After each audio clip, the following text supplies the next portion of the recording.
Football, the beautiful game.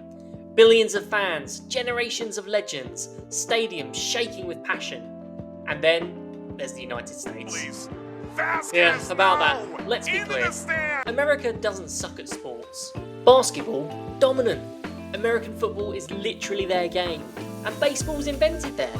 But when it comes to football, real football... About soccer? Nah, mate. Not about soccer. And for sake, stop saying soccer. The US has been part of the World Cup since 1930. Almost a century of competing on football's biggest stage, and they've never won it. Right now they're ranked 15th in the FIFA World Rankings.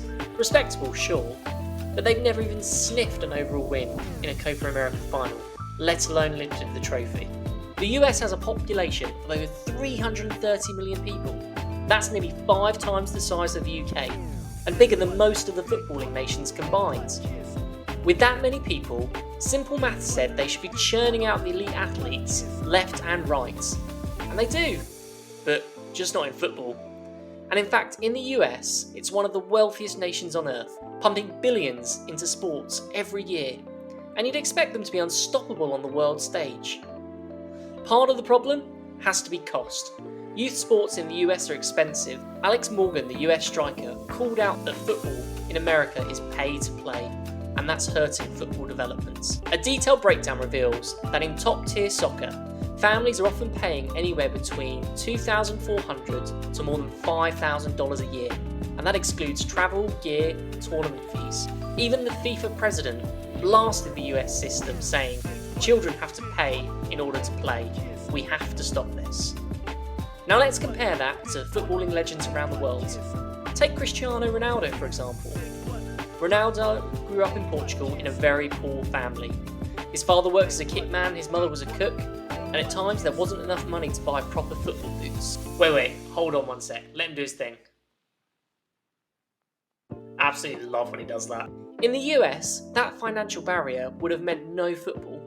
Ronaldo's parents simply couldn't have paid the thousands of dollars required each year. But in Portugal, as in most of the world, youth academies invest in players, scouts search for raw talents, and clubs provide the training, often free of charge.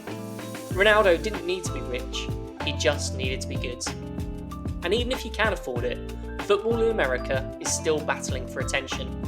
A 2025 survey found that 51% of US adults watch football, but that's mainly the NFL, not what they would call soccer. MLS is currently the 4th most followed league in the US, behind the NFL, NBA, and MLB. Culture in football matters. In the UK, football is tradition, it's identity. Fans inherit it, clubs are community, and rivalry goes back centuries.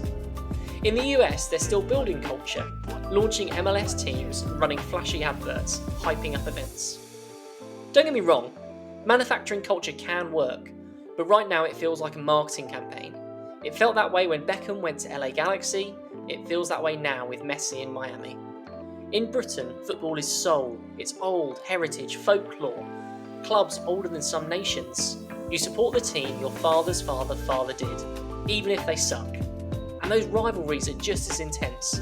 Growing up as a young boy in Portsmouth, I knew that I would never go and live in Southampton, for no earthly reason other than they were our football rivals.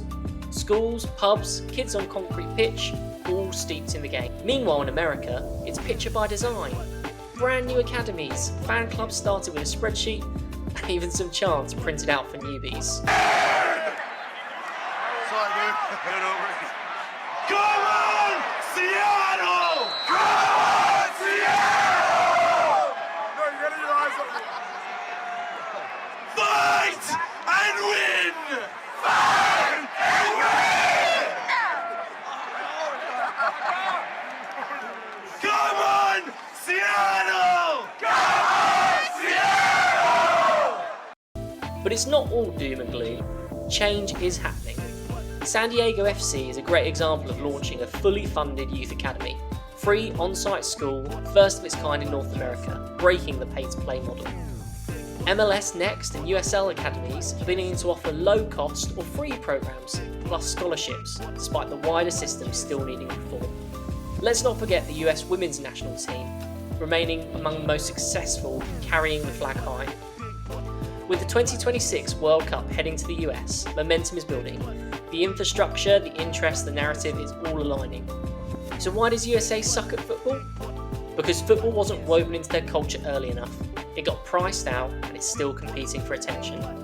But at least they're finally learning, and hey, more often than not, they're calling it football rather than soccer. Baby steps, I guess. Huge shout out to Ghost Plays Roblox 121 for this video idea. Make sure you let me know in the comments below what video you want me to do next. And if you've made it this far, chuck us a sub and like the video. Appreciate it guys, catch you in the next one.